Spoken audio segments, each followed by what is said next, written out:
വലിയ സന്തോഷത്തിൻ്റെ ഒരു മുഹൂർത്തമാണിത്. തിരുവനന്തപുരത്തിൻ്റെ ജനപ്രതിനിധിയായിട്ട് നമ്മൾ പുതിയ മേജർ ആർച്ച് ബിഷപ്പിനെ തിരുവനന്തപുരത്ത് സ്വീകരിക്കാൻ ഒരു അവസരം കിട്ടിയതിന്. You are most welcome sir. It's a great pleasure to have you here. നമ്മളെല്ലാവരും പള്ളിയെക്കുറിച്ച് സംസാരിക്കുമ്പോൾ എപ്പോഴും അതിൻ്റെ റിലീജിയസ് ഡയമെൻഷനും കാണും, അതിൻ്റെ ഒരു സോഷ്യൽ ഡയമെൻഷൻ കാണണം. നമ്മളെല്ലാ വിധത്തിലും പള്ളിയെക്കുറിച്ച് പലരുടെ ചരിത്രം കേരളത്തിൽ വായിച്ച് പഠിച്ചവർക്കറിയാം.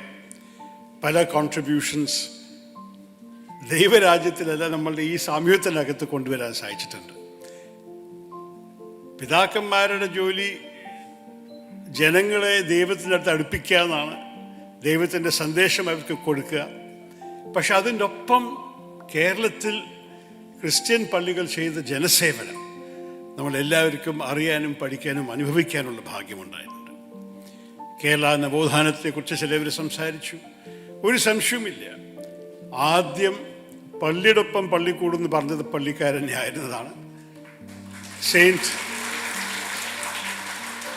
കുര്യാക്കോസ് എലിയാസ് ചാവറ. അദ്ദേഹം ആണ് ആദ്യം കുട്ടികൾ അവർ ജാതി നോക്കാതെ സ്കൂളിൽ കയറ്റി പഠിപ്പിച്ചതും ചില ജാതികൾക്ക് അറിയാപ്പാടാത്ത ചില ഭാഷകൾ സംസ്കൃതം പഠിപ്പിക്കാൻ തയ്യാറായതും അതിൻ്റെ ഒപ്പം ടീച്ചിങ് പ്രൊഫഷനെ സ്ഥാപിച്ചത് കേരളത്തിൽ ശരിക്കും പള്ളി തന്നെയായിരുന്നു. അതിനു മുമ്പ് ഗുരുക്കുളമൊക്കെ ഉണ്ടായിരുന്നു, അല്ലെങ്കിൽ ജനങ്ങൾ അവർ സ്വയം അവർ കഴിവുകൊണ്ട് ഒരു വ്യക്തിയെ പഠിപ്പിക്കും. പക്ഷെ സ്കൂളായിട്ട് സ്ഥാപിക്കാനും ഒരു ടീച്ചിങ് പ്രൊഫഷൻ സ്ഥാപിച്ച് ശമ്പളം കൊടുക്കാൻ തുടങ്ങിയത് കാത്തലിക് ചർച്ച് തന്നെയായിരുന്നു. അത് ചിലവർക്ക് അറിയില്ല. അതിനു മുമ്പ് ശമ്പളം കൊടുത്ത് നിർത്തി ഒരു പ്രൊഫഷൻ ആക്കുന്ന ടീച്ചർമാരുണ്ടായിരുന്നില്ല. അതുപോലെ തന്നെ ഉച്ചഭക്ഷണം കുട്ടികൾക്ക് മിഡ് ഡേ മീൽസ് ഈ 1980 മുതൽ പല പാർട്ടികൾ ഇതിന് തർക്കിക്കുന്നു ആരാണത് കൊണ്ടുവന്നതെന്ന്. പക്ഷേ അതിൻ്റെ 130 വർഷം മുമ്പ്, ഇന്നത്തെ 170 വർഷം മുമ്പ് കാത്തലിക് പള്ളികൾ പാവപ്പെട്ട കുട്ടികൾക്ക് പ്രത്യേകിച്ച് ഭക്ഷണം സ്കൂളിൽ കൊടുക്കുന്നുണ്ടായിരുന്നു. അപ്പോൾ ഇതെല്ലാം ചെയ്ത് കണ്ട് സേവനം ചെയ്ത ഒരു സ്ഥാപനമാണ് ചർച്ച്. ഞാൻ എപ്പോഴും കാണുന്നത് വിദ്യാഭ്യാസ മേഖലയിലും ആരോഗ്യ മേഖലയിലും ചർച്ചിൻ്റെ നിരവധി ആക്ടിവിറ്റീസ് ഇത് കേരളത്തിൽ വലിയ മാറ്റം കൊണ്ടുവന്നു. അതുമാത്രമല്ല, നിങ്ങൾ നൽകിയ സേവനം ഈ രണ്ട് മേഖലയിലും എല്ലാവർക്കുമായിരുന്നു. പള്ളിയുടെ അംഗമാവാൻ നിർബന്ധമായിരുന്നില്ല, പലരുടെ വിശ്വാസം സ്വീകരിക്കാൻ നിർബന്ധമായിരുന്നില്ല, ജാതി മതം ഭാഷ ഒന്നും പ്രശ്നമായിരുന്നില്ല. വ്യക്തിക്ക് പഠിക്കാനുള്ള കഴിവുണ്ടെങ്കിലോ അല്ലെങ്കിൽ അസുഖം ചികിത്സയ്ക്ക് ആവശ്യമുണ്ടെങ്കിലോ പള്ളി ആ സേവനം ചെയ്തു. ഇതൊക്കെ ചെറിയ കാര്യങ്ങളല്ല, നമ്മൾ we take it for granted. പക്ഷെ ശരിക്കും നോക്കുകയാണെങ്കിൽ ഇതാണ് നമ്മുടെ രാജ്യത്തിൻ്റെ വലിയൊരു ഭാഗ്യം.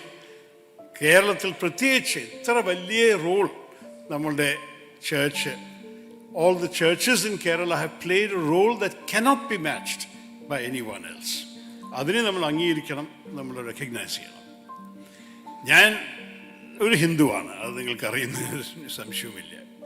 പക്ഷെ ഞാൻ 3 ക്രിസ്ത്യൻ സ്കൂളിലും ഒരു ക്രിസ്ത്യൻ കോളേജുമാണ് പഠിച്ചത്. അതിൽ ഞാൻ പല കാര്യങ്ങൾ പഠിക്കാൻ സാധിച്ചു. വിദ്യാഭ്യാസ മേഖലയിലത്തെ നമ്മളുടെ അച്ഛന്മാരുടെ അറിവും അവർ ചെയ്യുന്ന തയ്യാറാക്കി പ്രിപ്പയർ ആയി ഞങ്ങൾ പഠിപ്പിക്കുന്നതിൻ്റെയും ഗുണങ്ങൾ കാണാൻ സാധിച്ചു. അതിൻ്റെ ഒപ്പം ഞാൻ ബൈബിളിനെ വായിച്ചത് സാഹിത്യം പോലെയായിരുന്നു. In any case, in the English language, the King James version of the Bible in particular is such a beautiful literary text that anyone who reads and enjoys English will know phrases from the Bible without having perhaps even become conscious that they came from the Bible. ഇതെല്ലാം നമ്മൾക്കുണ്ടായിട്ട് അതിൻ്റെ ഒപ്പം Christian മൂല്യങ്ങൾ, Christian വിശ്വാസങ്ങൾ, Christian ethics, Christian morality, ഇതൊക്കെ നമ്മളെല്ലാവർക്കും automatically വരും. അത് ഞങ്ങളുടെ മതം ഏതായാലും ഞങ്ങൾക്ക് ഇതെല്ലാം മനസ്സിലാക്കിയിട്ടാണ് നമ്മുടെ രാജ്യത്ത് ജീവിക്കാൻ സാധിക്കുന്നത്. അപ്പോൾ എനിക്ക് ഒരു ബുദ്ധിമുട്ടും കണ്ടിട്ടില്ല ഇതുവരെ ഓരോരോ ക്രിസ്ത്യൻ ഫങ്ഷൻസ് പങ്കെടുക്കാനും അതിൻ്റെ ഒപ്പം മതസൗഹാർദ്ദത്തിൻ്റെ പേരിൽ ഒരുമിച്ച് നിൽക്കാനും. ഞാൻ ഒരു ഹിന്ദുവായിട്ട് കുട്ടിക്കാലം മുതൽക്കേ വിവേകാനന്ദനെ വായിച്ചിട്ട് പഠിച്ചതാണ് എൻ്റെ ഹിന്ദു എത്തിക്സും ഹിന്ദു വാല്യൂസും. അദ്ദേഹം എപ്പോഴും ഒരു കാര്യം പറഞ്ഞത് പ്രത്യേകിച്ച് എൻ്റെ മനസ്സിൽ തട്ടി. ഞാൻ ടീനേജറായിട്ട് വായിച്ചതായിരുന്നു. അദ്ദേഹം ഷിക്കാഗോയിൽ പോയിട്ട് 1893 വലിയൊരു പ്രസംഗത്തിൽ അദ്ദേഹം എന്താ പറഞ്ഞത്? I am proud to speak on behalf of a religion which has taught the world not just tolerance but acceptance. ഇതെനിക്ക് പ്രത്യേകിച്ച് ഞാൻ ചിന്തിക്കാൻ തുടങ്ങി. കുറേ വർഷങ്ങൾ ഇതിൻ്റെ അർത്ഥം മനസ്സിലാക്കി ശ്രമിച്ചു. ഞാൻ ആ കാലത്ത് സ്കൂളിലൊക്കെ പഠിച്ചത് ടോളറൻസ് ഒരു നല്ലൊരു കാര്യമാണ്. Tolerant king is A good king because he allows people in his domains to have different beliefs. അതായിരുന്നു എൻ്റെ വിശ്വാസം. പക്ഷെ ശരിക്കും നമ്മൾ ചിന്തിക്കുകയാണെങ്കിൽ tolerance is a very patronizing virtue. The tolerant king is saying, I have the truth, you are in error, but I will magnanimously indulge you in your right to be wrong. അത്രേ tolerance ഉള്ളൂ. പക്ഷെ acceptance എന്താണ്? വിവേകാനന്ദർ പഠിപ്പിച്ചത് എന്താണ്? Acceptance പറയുന്നു, എനിക്ക് എൻ്റെ വിശ്വാസമാണ്, എനിക്ക് സത്യമുണ്ട്, നിങ്ങളുടെ വിശ്വാസം നിങ്ങൾക്ക് സത്യമുണ്ട്, ഞാൻ നിങ്ങളുടെ സത്യത്തിനെ ബഹുമാനിക്കുന്നു, നിങ്ങൾ എൻ്റെ സത്യത്തിനെ ബഹുമാനിക്കുന്നു. This is the basic prescription for coexistence in a multi religious society like ours. ഇത്ര ബഹുസ്വരത നമ്മുടെ രാജ്യത്തിൽ ഉള്ളപ്പോൾ നമ്മൾ ഒരുമിച്ച് സൗഹാർദ്ദത്തോടെ ജീവിക്കണം എന്നുണ്ടെങ്കിൽ ആ ബഹുമാനം മറ്റേവരുക്കും മറ്റേവരുടെ വിശ്വാസങ്ങൾക്കും എപ്പോഴും ഉണ്ടാവണം. അങ്ങനെ പഠിച്ച് വളർന്ന ഒരു ഹിന്ദുവാണ് ഞാൻ. അതുകൊണ്ട് പ്രത്യേകിച്ച് നമ്മളുടെ കേരളത്തിനകത്ത് എല്ലാ മതത്തിൻ്റെയും ജനങ്ങൾ ഒരുമിച്ച് കാണുന്നതാണ് എൻ്റെ എല്ലാം വെച്ച് വലിയ സന്തോഷം. ഓണം സമയത്ത് ഞങ്ങളെല്ലാവരും ആഘോഷിക്കും. അതിൽ മതവ്യത്യാസമില്ലാതെ എല്ലാവരും ഒരുമിച്ചിരുന്ന് ആഘോഷിക്കും. ക്രിസ്മസ് സമയത്ത് അതുപോലെ തന്നെ എൻ്റെ അച്ഛനമ്മയും എപ്പോഴും എൻ്റെ കുട്ടിക്കാലം മുതൽക്ക് ക്രിസ്ത്യൻ സുഹൃത്തുക്കളുടെ വീട്ടിൽ പോയിട്ടാണ് ഞങ്ങൾ ആഘോഷിക്കുക. ഇതിൽ ഒരു ബുദ്ധിമുട്ടും കോൺട്രഡിക്ഷനും ആരും കണ്ടിട്ടില്ല. അപ്പോൾ ഈ കാലത്തിൽ മേജർ ആർച്ച് ബിഷപ്പ് തട്ടിൽ ഈ പുതിയൊരു ഉത്തരവാദിത്വം ഏറ്റെടുക്കുന്ന സമയത്ത് ഈ സന്ദേശത്തിന് വീണ്ടും ആവർത്തിക്കാനൊരു സമയമായി.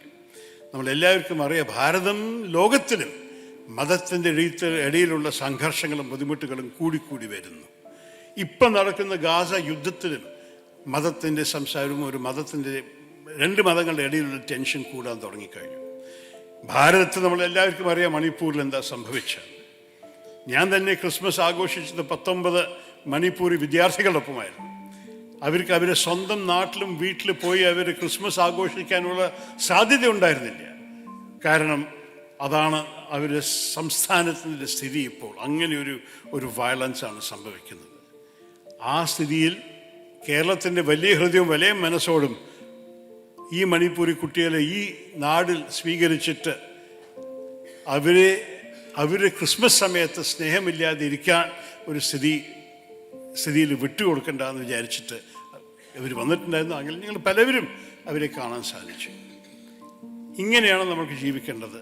എൻ്റെ അഭിപ്രായത്തിൽ തിരുമേനിക്ക് വലിയൊരു വെല്ലുവിളി ഈ കാലത്തുള്ളത് എങ്ങനെയാണ് ഈ ഇൻ്റർ റിലീജിയസ് ടെൻഷൻസിൻ്റെ ഒന്ന് കാം ഡൗൺ ചെയ്യുക, എങ്ങനെയാണ് സംഘർഷത്തിൻ്റെ പകരം സഹോദര്യവും സ്നേഹത്തിൻ്റെ ഒരു ഭാവിക്ക് നമ്മുടെ സാമൂഹ്യത്തിനെ കൊണ്ടുപോവുക.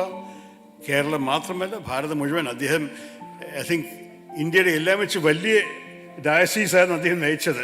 ദ ബിഗസ്റ്റ് എപ്പാക്കി because it contained all of India outside the immediate Syro Malabar territory. അപ്പോൾ അദ്ദേഹത്തിന് ഭാരതത്തെക്കുറിച്ച് നല്ലൊരു അറിവുണ്ട്.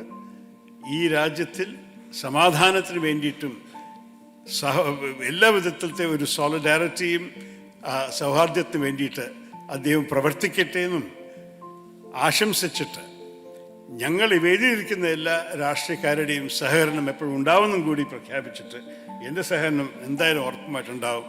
ഞാൻ എൻ്റെ വാക്ക് ചുരുക്കുന്നു. വിത്ത് വെരി ബെസ്റ്റ് വിഷസ് തിരുമേനി.